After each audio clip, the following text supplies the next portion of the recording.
There's an idea that is still very popular in the dog training world that we can only talk about progress if the dog never reacts to anything, if they can do things consistently, calmly, and without struggling all the time. And I keep wondering who decided that? What if your dog is already doing the best they can? What if the problem isn't a lack of progress, but the pressure we put on dogs and ourselves to function as if stress, fear, outside environment, difficult situations we are in, trauma doesn't exist at all? In this video, I want to focus more on stress and trauma and why expecting constant improvement can actually make things worse, even when our intentions are good. If you're new here, hi, my name is Eva. I'm a canine behavior consultant, and my work doesn't focus on training or fixing behavior. It's about understanding what's happening beneath the surface, meeting dogs' needs, and helping both dogs and their caregivers feel better. The main goal of my work has always been very simple: for the dog to feel better, for their quality of life to improve, and for a strong mutual relationship to be built between the dog and their caregiver. Of course, I also care deeply about how caregivers feel during and at the end of our work together. But first and foremost, my work is about advocating for the dog's well-being. And that's also what I want to do here, to offer insight into what's happening behind the scenes of behavior, why certain things happen, and to look at things from a different perspective, away from the mainstream dog training world.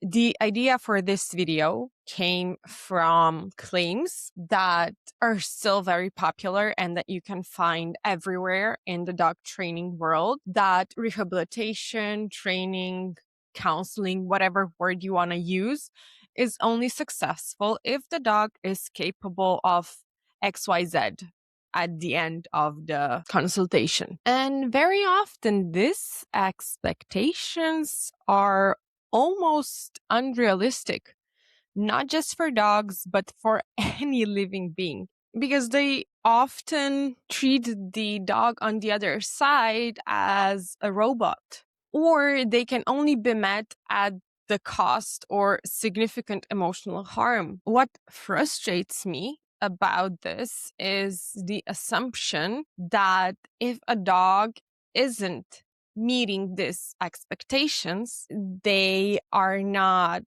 trying hard enough, they are a bad dog, they are disobeying, they are being difficult.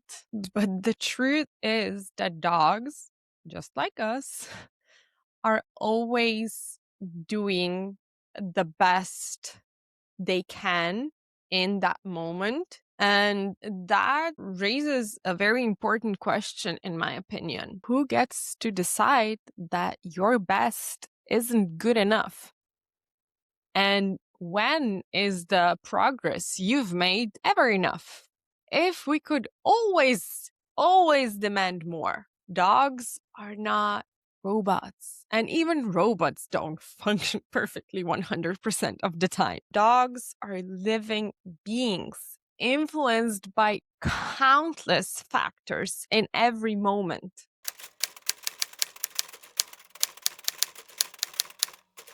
And progress is not linear. No dog will respond to things in the same way every day in every situation. None of us can do that. When a dog is having a difficult day, it shows, especially in situations that are already difficult for them. And the same is true for us. On days when you are not doing well, what helps most isn't pressure or criticism or punishment. It's having someone next to you who says, "It's okay. Tomorrow is a new day. We got this. We keep going. We and our dogs deserve that kind of understanding and compassion.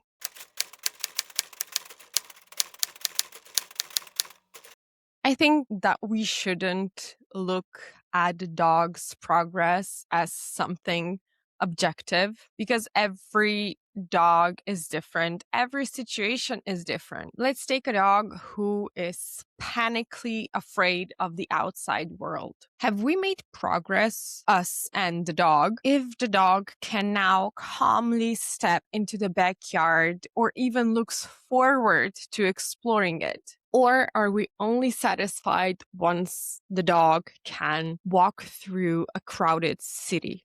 I don't believe that progress should be our main focus at all. That might be a bit controversial coming from a canine behavior consultant. But I believe that we should focus on the dog's well being first. Because when we place well being at the center, progress very often usually follows naturally. But when we focus only on progress, we risk defining success in ways that may actually harm the dog.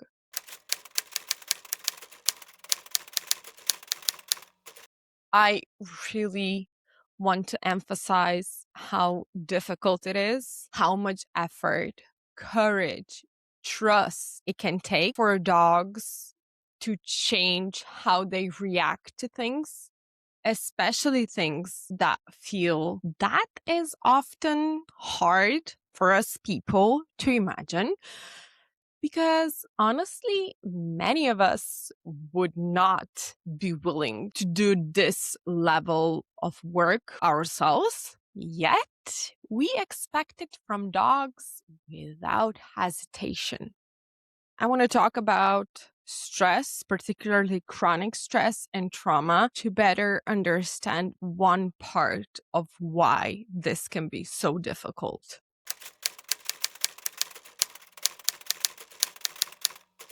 Stress and trauma are related, but they are not the same. Both activate the body's stress response, meaning stress hormones are released. Both can affect mental and physical health. They can lead to behavioral difficulties, problems with concentration, memory, emotional regulation. They can also cause physical health issues like digestive problems, problems with sleep, chronic illness, and a weakened immune system. In both cases, there is often increased activity in the amygdala, the part of the brain responsible for assessing danger, and reduced activity in the prefrontal cortex, which plays a role in rational thinking and decision making. And if you think about it, this combination makes coping with stress incredibly difficult.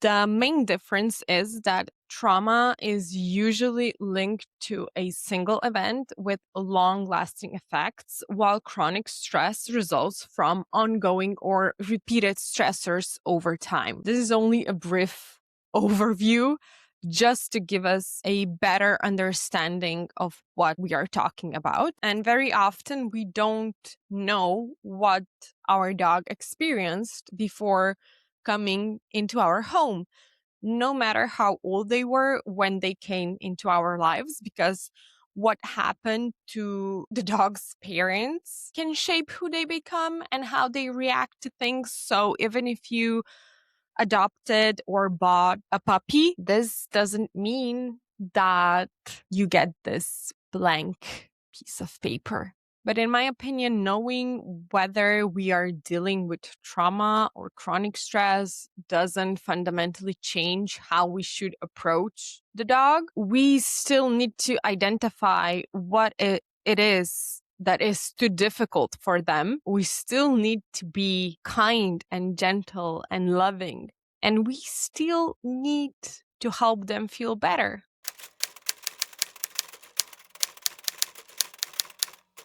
If a dog perceives a situation as dangerous or as something that predicts danger in the near future, that experience is real to them. Whether the threat is objectively life threatening or not doesn't matter to their nervous system. In moments when a dog's safety feels threatened, they may react impulsively, aggressively. What we need to understand is that both trauma and chronic stress increase the likelihood that a dog will misinterpret situations as dangerous. Because in those moments, dogs are physiologically incapable of responding differently, of thinking clearly. What feels ordinary to us may feel threatening to them. And without this understanding, dogs are quickly labeled as aggressive, dangerous, which can cause them to lose their home or, in even worse scenarios, to lose their lives.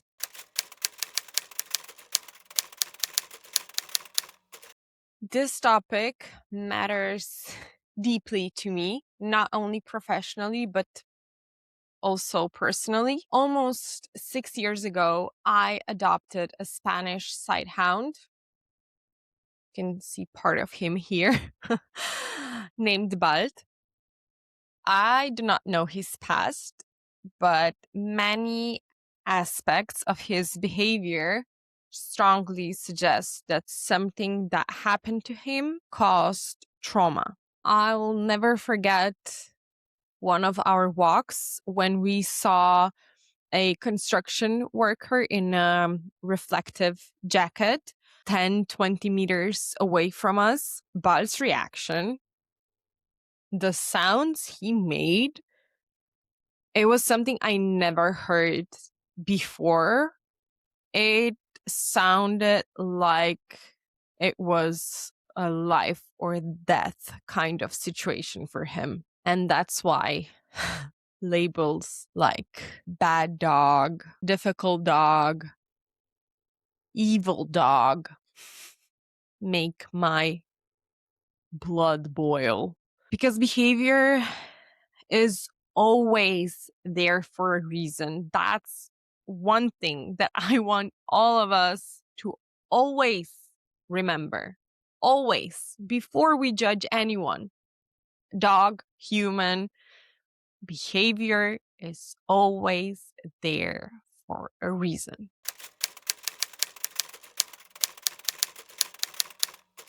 I also want to talk a bit about the sense of responsibility, sense of guilt, maybe, because a lot of caregivers place enormous amount of pressure on ourselves to do everything perfectly to prevent behavior problems. But behavior is shaped by many factors, including genetics. Dogs with a genetic predisposition towards fearfulness or anxiety are more vulnerable to stressful experiences. And as I talked about briefly in the beginning, research shows that stress, even before birth, can lead to long-term changes in brain development. In some cases, these changes can affect future generations. What this means is that how your dog behaves right now is not solely a reflection of what you did or didn't do.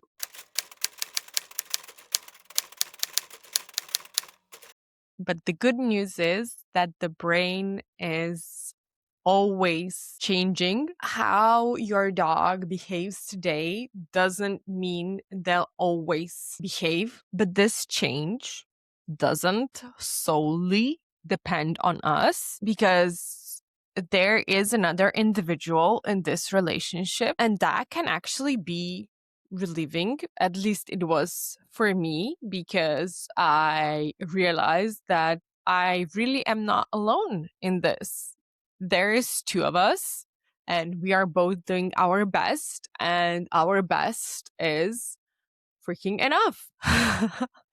And our role is not to control outcomes, but rather create conditions where our dog can feel safe, can feel loved, can feel supported, can feel understood, to create a true sense of home for them, somewhere where they will be accepted as they are without judgment and pressure. And I think that's something that we are all looking for. And for me, it's really special knowing that I can offer this to someone. That's why I firmly believe that it's time to shift our focus away from forcing dogs to behave in a certain way that we humans decided it's appropriate. Of course, we want everyone to be safe, and that can be achieved with management without forcing our dogs into change when they are not ready yet for that change to happen. We should shift our attention into helping them feel safe, building strong, loving relationships, meeting their needs, adjusting their lifestyle to be as closely as possible to species appropriate lifestyle. Because when we do that, their behavior changes too. And for those of us who work professionally with dogs, it is our responsibility to raise awareness and educate ourselves and start doing better because we are the dog's voice.